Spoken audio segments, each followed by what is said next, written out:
Diyos ko. Wala namang iba magawa to sa buhay. Puro na ano eh. Puro na pa-epal eh. Obvious na eh. Tang ng mukha. Kaya ka nababas eh. Pag nababas ka, iyak-iyak ka na naman sa social media. Tungin lang yan. Nagpapapansin talaga, no? Kala mo naman, kilala talaga siya sa buong bansa eh. May paganyan-ganyan pa eh. Pero yun yung PA, yung mga nagnanakaw, bakit di mo pagsabihan? No? Nakikasawsaw ka lang kasi trending yung gera sa ano eh.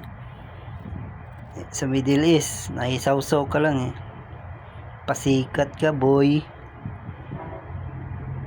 Pasampal nga sa kabilang pisngi mo, baka mamaya ma-align ko pa yan, no?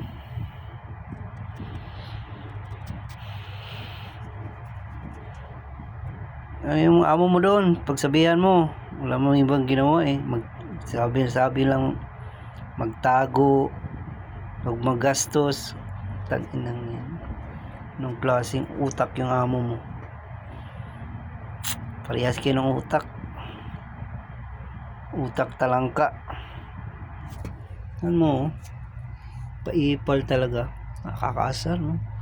Nakakabanas yung mukha niya. Nakakabanas yung mukha niya. Diyos ko.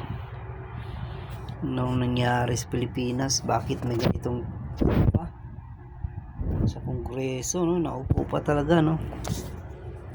Wala bang iba? Matino-tino dyan? Diyos ko, Marimar.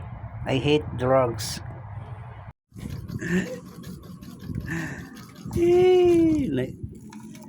Kawawa naman to siya, guys.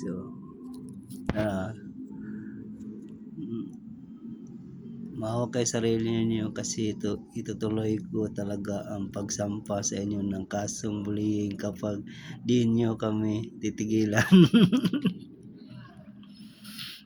Huwag ka na kasi magpa-epal sa social media.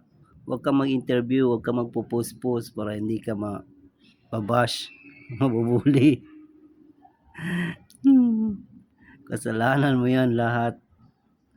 Alam mo namang marami talagang mabubuli dito sa social media eh.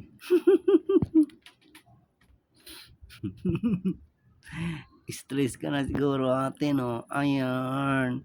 Yung nakikita mo sa lahat sa comment ng Facebook mo, mga chat.